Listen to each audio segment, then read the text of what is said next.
Welcome, have a nice day. Today is Wednesday, 23rd of October 2024. This day is famous for the celebration of World Snow Leopard Day. Every year to protect and conserve snow leopards and other wildlife of the Himalayas. Starting the newspaper analyst with the newspaper The Hindu states that BRICS Summit 2024 live updates Prime Minister Modi, President Xi endorse a petroling agreement.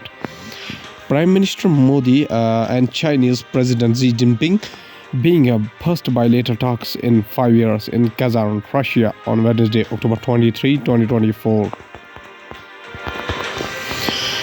Meeting takes place 2 days after India and China firmed up an agreement on patrolling along the line of actual control in eastern Ladakh. Prime Minister Narendra Modi today, October 23, 2024, will hold an eagerly watched bilateral meeting with the Chinese President Xi Jinping. The meeting on the second day of the 16th summit of the BRICS grouping comes on the heels of a major breakthrough on patrolling by their militaries along the line of actual control in eastern Ladakh.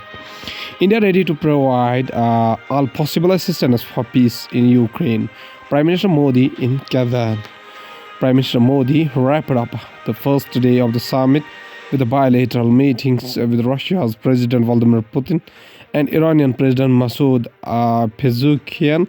With Mr. Putin, he assured India's commitment to providing all possible assistance to end the Russia-Ukraine crisis. Marshall rape case, Chief Justice of India Chandrachud pulls out of a hearing, says it may not conclude in foreseeable future. The three-judge bench comprising Chief Justice of India, Justice D.Y. Chandrachud, Justice B.J.B. Pardiwala and Manoj Mishra ordered the case to be listed after the 4 weeks.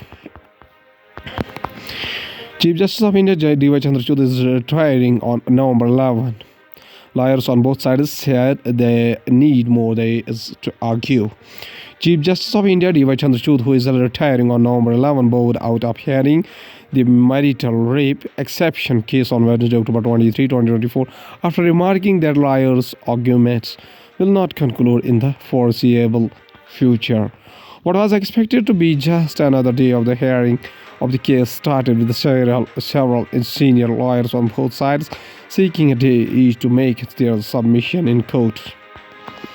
Senior advocates Gopal Sankaranarayan, Rakesh Dwivedi, Indra Jaising and Solicitor General Tushar Mehta for the centre informed the bench led by the Chief Justice that they would at least take a day each to raise detailed arguments. Mr. Mehta said the case was polycentric and had a social impact requiring extensive oral submissions by the government. Now going towards the Hindustan Times newspaper states that Modi Xi Jinping once again at breaks what India said after bilateral talks with the China. Prime Minister Narendra Modi attends the open plenary session of BRICS heads of delegation during the 16th BRICS summit in Kazan on Wednesday. Prime Minister Narendra Modi met with the Chinese President Xi Jinping on Wednesday in Kazan, Russia during the BRICS summit. This meeting represents the first formal structured interaction between the two leaders in 5 years and comes after an agreement was reached to rescue regular patrols along the line of actual control in eastern Ladakh. Prime Minister Modi's last formal bilateral meetings with Xi took place in October 2019 in Mahabalipuram, Tamil Nadu, just months before the June month of 2020 clashes in Galwan, which escalates tensions into a military standoff, although they had a brief encounters of a group of 20 meeting in Bali in 2022 and again in the Johannesburg in 2023. This marks the significant renewal of a dialogue. The Ministry of External Affairs announced on October 21 that an agreement had been reached concerning patrolling arguments along the line of actual control in the India-China border regions. Congress raises questions about the India-China pact to the ease line of actual control tensions. The development comes at a time when the two sides are moving ahead to dispute border tensions under the agreement. The opposition Congress has raised a raft of questions about the agreement between India and China on patrolling arguments along the contested line of actual control (LAC) in the Ladakh theater. With its concerns primarily centered around whether the Indian Army will be able to patrol areas that were cut off due to the Chinese People Liberation Army's PLA forward presence in several pockets. In a statement issued on Wednesday, Congress General Secretary Communications Jairam Ramesh posed 6 questions to government, urging it to take the country into confidence and provide answers. The Foreign Secretary had said that this agreement on patrolling arrangements is leading to disengagement and eventually a resolution of the issues that have arisen in these areas in 2020. We hope that India's worst foreign policy setback indicators is being honorably resolved. We expect that the disengagement will restore the status quo ante as it existed in March 2020, Jairam Ramesh said. He alleged that the Sauri saga is a complete indictment of Prime Minister Narendra Modi's gullibility and inactivity regarding China. India and China earlier disengaged from the Galwan Valley, Pangong Tho, Gogra PP 117A and Hot Springs PP 115 areas where buffer zones extending up to the 4 kilometers were created to temporarily restrict the patrolling activities of both armies in the region. The zones of the separation were aimed at eliminating the possibility of the violent phases of. Now, going towards the economy of the country from the business point of view, International Monetary Fund keeps India's financial year 2025 GDP growth forecast unchanged at 7%. In India, the outlook is for GDP growth to moderate from 8.2% in 2023 to 7% in 2024 and 6.5% in 2025. The International Monetary Fund said in the World Economic Outlook, India's GDP growth is likely to moderate from 8.2% in the 2023 to 7% in 2024 and 6.5% in 2025 because the pent-up demand accumulated during the COVID has exhausted as the economy reconnects with its potential, the International Monetary Fund (IMF) said on Tuesday. It's all glitter and shine. Should investors buy gold and silver?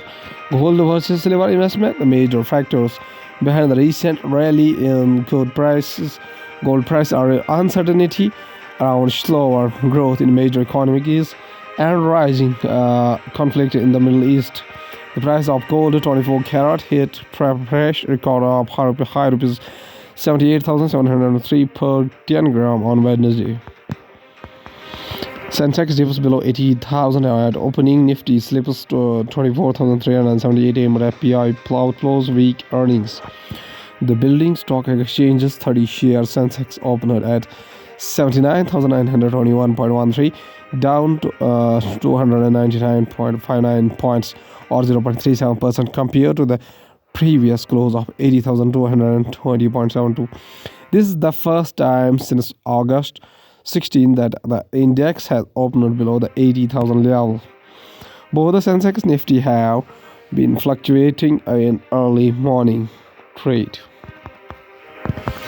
Now going towards the world news, including Turkey says terror attack at the state aviation site in Ankara reports casualties. Prime Minister Modi Xi Jinping hold bilateral talks in Russia. Top 5 highlights. Protesters demand removal of the Bangladesh president over the comments on Hasina's resignation. South Korea warns it may supply arms to Ukraine amid reports of the North Korean troops in Russia.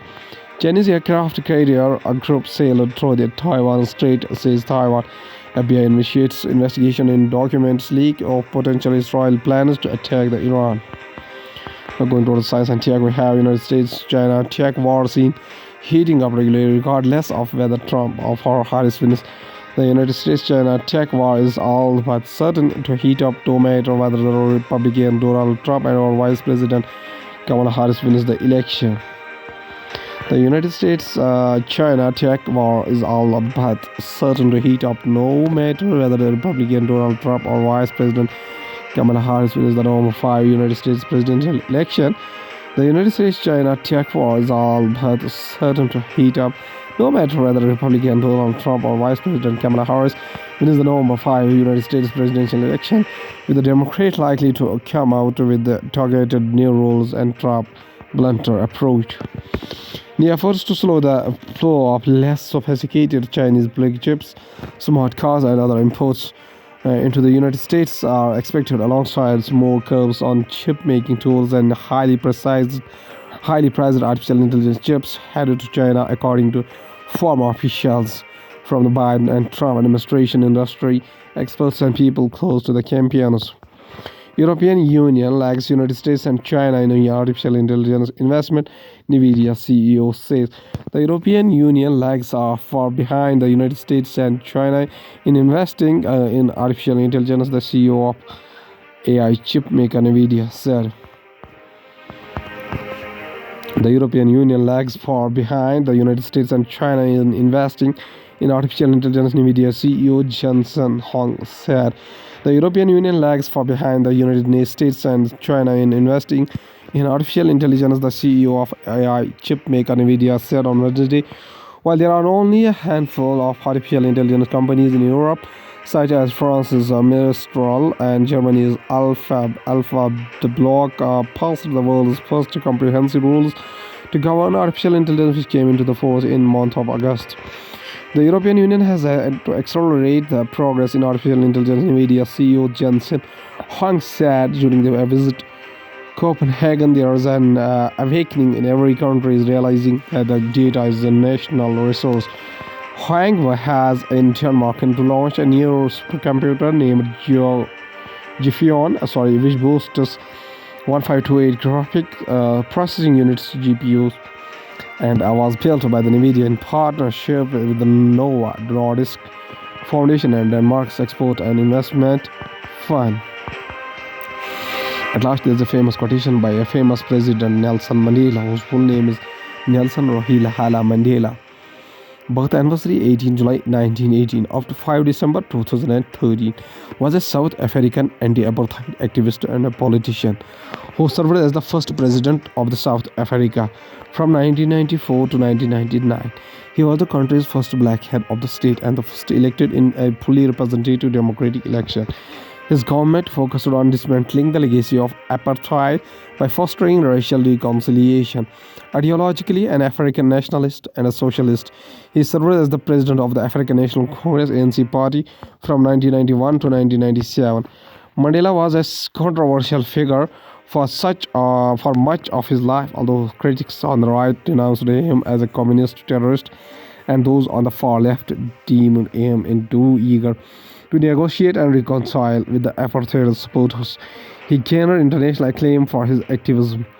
Globally regarded as an icon of democracy and social justice, he received more than 250 honors, including the Nobel Peace Prize.